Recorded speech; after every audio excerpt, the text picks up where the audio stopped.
Salut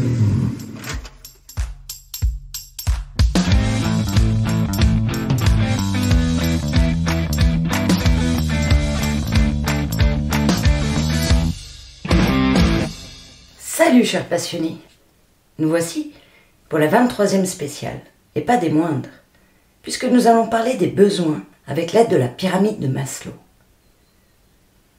Cette spéciale sera la dernière de la première saison. Nous allons donc aussi réaliser une courte rétrospective de l'essentiel, de ce qui a été vu durant la saison 1 avec les aventures de Joy. Fénélon, dans les aventures Télémaque de 1699, dit « Si les hommes voulaient vivre simplement et se contenter de satisfaire aux vrais besoins, on verrait partout l'abondance, la joie, la paix et l'union sur terre. » Commençons donc par l'essentiel, la qualité de notre physique.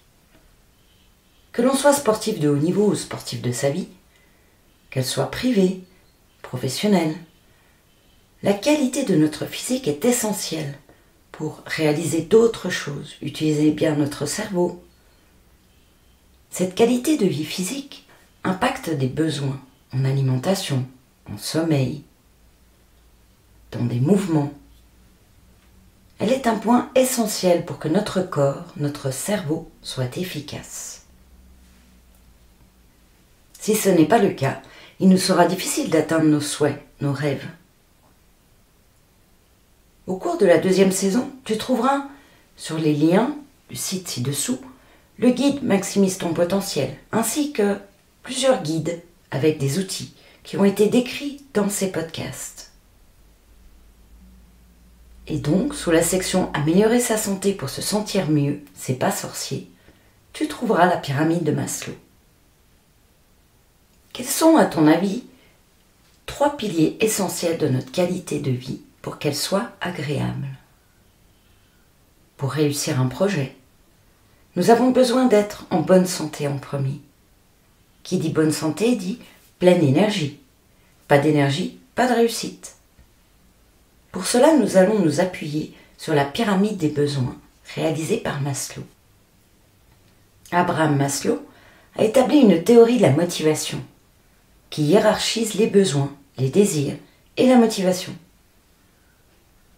Selon lui, il existe une hiérarchie des besoins qui se traduit par le fait que l'on peut satisfaire un besoin supérieur tant que l'on n'a pas satisfait ce besoin inférieur. Par ailleurs, la motivation se manifeste par la volonté de la personne à satisfaire ses besoins, d'où une pyramide. Cette pyramide est constituée de 5 niveaux, divisés en 2 grandes catégories.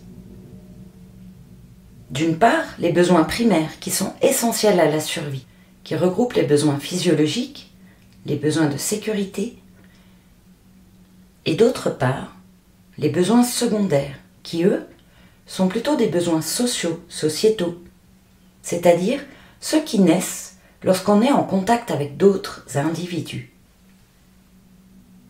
En effet, lorsqu'il vit en société, l'homme a besoin de savoir qu'il est utile, qu'il compte pour les autres.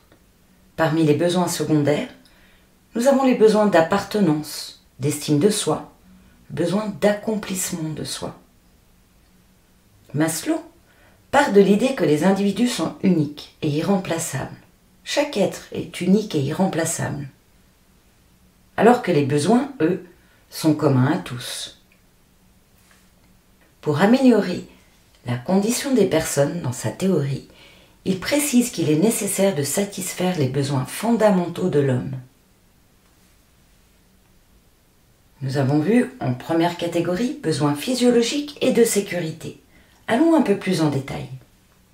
Au pied de la pyramide, nous trouvons les besoins physiologiques.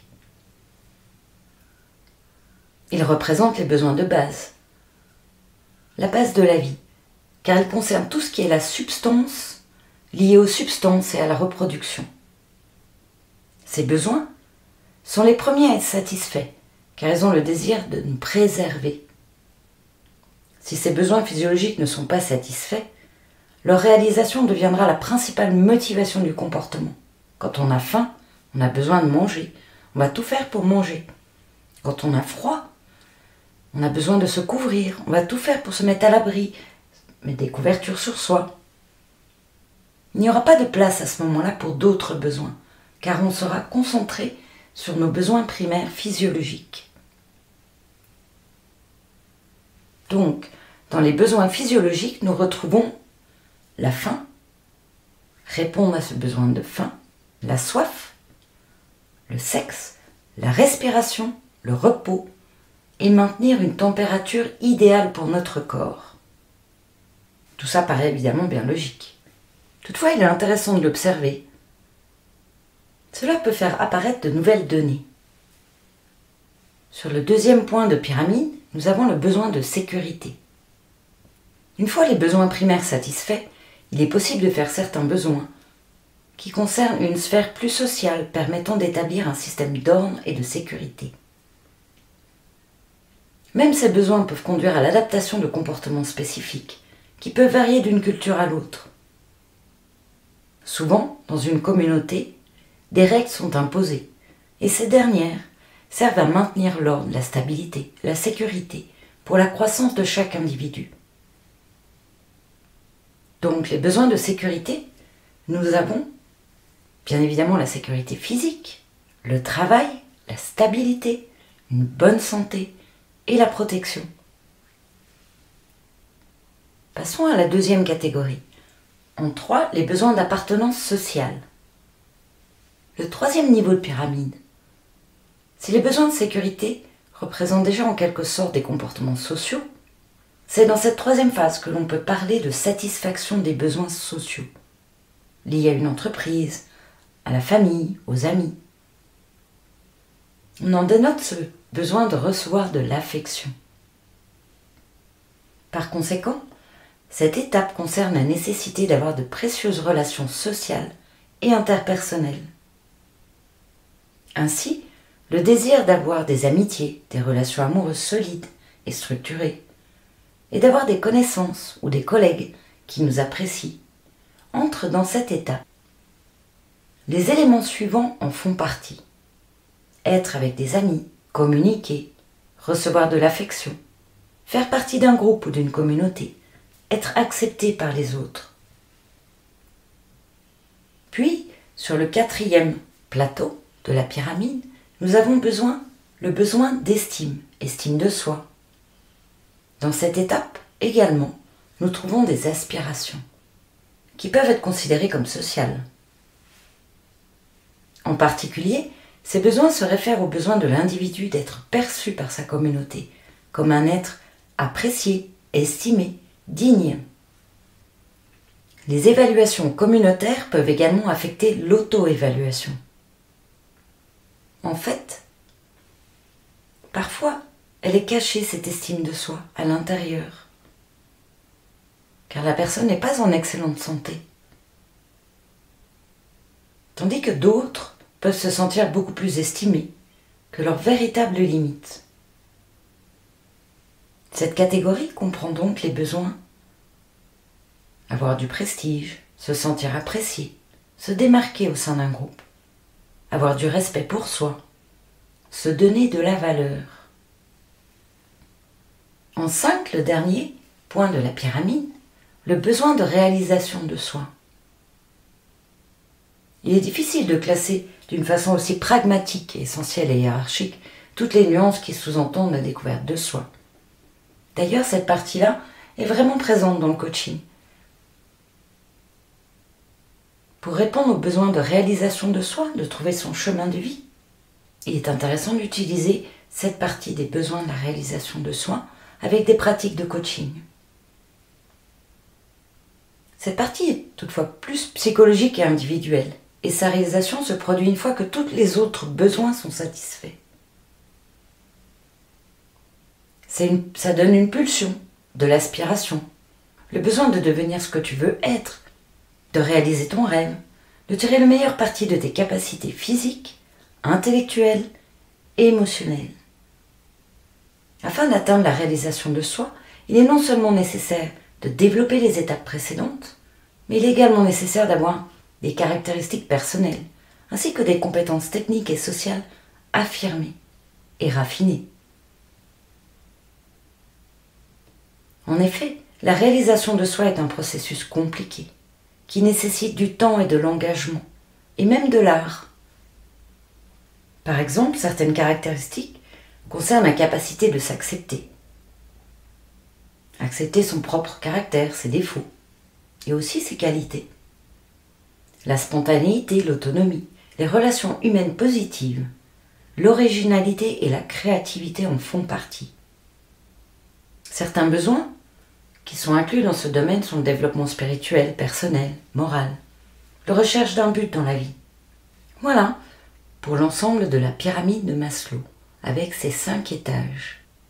Si à un moment donné tu as un doute sur une partie, tu peux la retrouver sur Internet.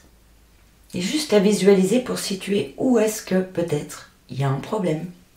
Peut-être est-ce dans la qualité de la nourriture. Nous pouvons souligner 3 piliers essentiels d'une qualité de vie agréable, ou aussi essentiels pour réaliser son projet. Le premier est évident, le besoin d'être en bonne santé, en pleine énergie, car si on n'a pas d'énergie, il n'y a pas de réussite. Et en plus de l'énergie, on pourrait ajouter être passionné, car même quand on est fatigué par la quantité de travail, si on est passionné, on aura envie de le faire, on sera motivé. Et puis, on a besoin de cette créativité. Pour ça, souvent se reconnecter à la nature est utile. Et enfin, donner du sens à ce que l'on fait. Quand cela fait du sens, on est tout de suite motivé, c'est tout de suite plus léger, même si on est fatigué. Et en dernier, l'importance des relations. Seul, on avance peut-être plus vite. Ensemble, on avance bien plus loin. Voilà pour cette 23e spéciale. En résumé, dans la saison 1, nous avons visité comment trouver un bon objectif et le réaliser à coup sûr. Nous avons aussi défini l'optimisation de ses compétences, comment les améliorer et découvrir de nouveaux potentiels avec la mallette du performeur. Nous avons aussi visité la gestion des émotions avec le tableau de bord des émotions. Celui-ci permet de les reconnaître et de se connaître, apprendre à se connaître pour se sentir mieux dans sa vie. On a aussi vu des spéciales pour viser 100% de concentration. Et l'harmonie dans les relations, en améliorant sa communication et en découvrant et répondant à ses propres besoins. Il y a eu aussi la stratégie gagnante avec le cadran stratégique. Et enfin, optimiser sa santé pour se sentir mieux. Dans la prochaine saison, ça sera un petit peu différent. Pour le moment, les aventures de Joy restent de côté, en vacances. On va plus s'axer sur le descriptif de certains outils très utiles qui nous permettent d'avancer mieux dans la vie et de trouver sa voie. Si tu as envie d'en savoir plus et de recevoir par la suite les outils de coaching, je te propose de t'inscrire à la newsletter à travers le lien ci-dessous. Alors, à tout de suite sur la chaîne Maximise ton potentiel, dans un jour, dans une semaine, dans un mois, pour la nouvelle spéciale qui sort chaque lundi. C'est quand tu veux, c'est en ligne. Merci pour ton écoute et surtout, rappelle-toi, là où tu regardes, tu vas. À bientôt et bonne pratique!